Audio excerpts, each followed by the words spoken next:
Pero cuéntanos, el que descubrió, bueno, el que hizo estas fotografías, no recuerdo ahora el nombre, la persona. Sí, Nicky Yoshioaki, una cosa así, lo van a Sí, ver ahí en pantalla. eran más de 90 kilómetros de distancia desde el lago Michigan y se pueden ver todos los edificios de Chicago, ¿verdad? Sí. Ese para mí, a nivel de tierra, es como uno de los casos, como te digo, bien exagerado, en donde ninguno de los edificios se podría ver.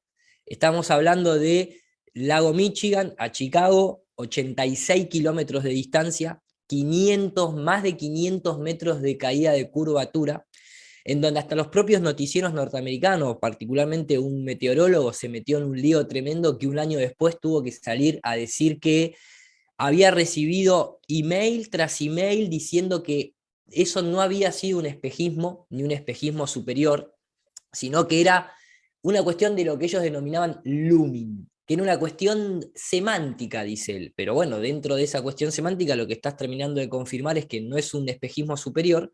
Que, ¿a qué me refiero con un espejismo superior? Ellos querían decir que toda la ciudad de Chicago estaba oculta por detrás de la curvatura, pero un espejismo superior lo puso a la altura de nuestra vista sin distorsión, solo para que este muchacho le sacara la fotografía. Claro. Además, 15 horas estuvo expuesto.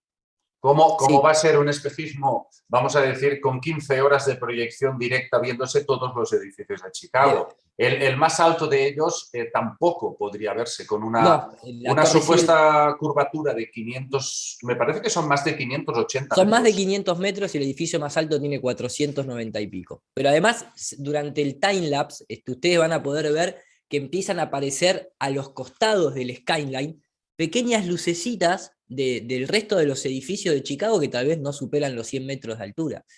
Ese es un caso que fue uno de los más polémicos y que más destapó, que terminó entrando en el mainstream norteamericano, y generó bastante polémica. Pero digo, todo eso es a nivel de mar. Nosotros acá tenemos, o de lago, ¿no? A nivel de tierra, me refiero a nivel de mar como esa cuestión de estar en el suelo.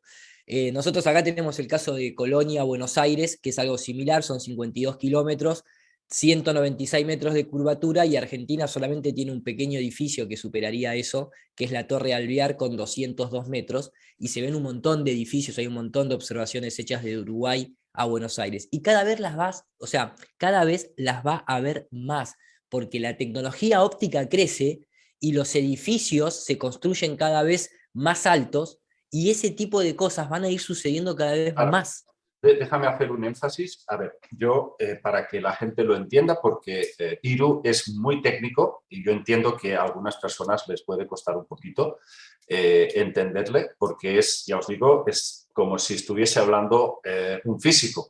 Vamos a ver, lo que nos está diciendo Iru es que cada vez aparecen más personas en todo el mundo mostrando fotografías y mediciones, repito, en todas partes del mundo, que demuestran que esto es una línea recta. ¿Por qué? Porque utilizando el mismo sistema de la trigonometría esferoidal, heliocéntrica, que es un sistema matemático para calcular el nivel de descenso de esa curvatura, haciendo esas observaciones vemos que no cuadra.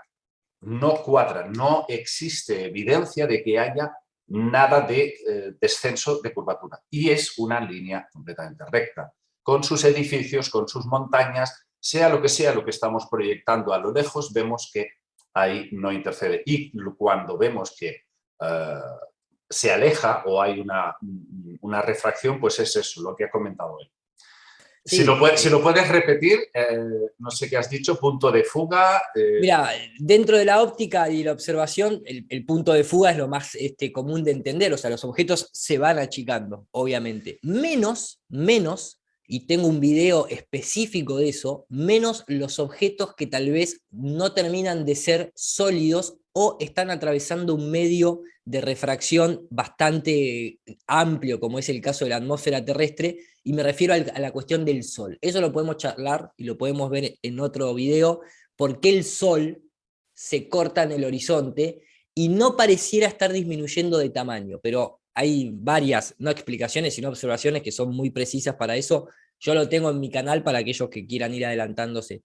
Pero después, objetos terrestres, objetos hechos por el hombre, siempre van a ir achicándose en perspectiva hasta que llega un momento donde se difracta la luz y se pierde, se va fuera de foco, O vos tenés lo que se llama visibilidad atmosférica, cualquier persona que lee el clima sabe que hay una visibilidad atmosférica que no te permite ver más allá, y de eso se conjuga con lo que es el punto de fuga, la perspectiva y la resolución angular, basada en la ley de Snell, básicamente. Ellos quieren explicar la lejanía, que se va desapareciendo en el caso de los barcos, el casco, diciendo que es la curvatura de la Tierra, que no es así. Exactamente. Así fue adoctrinado desde un principio y se mantuvo, como dijimos,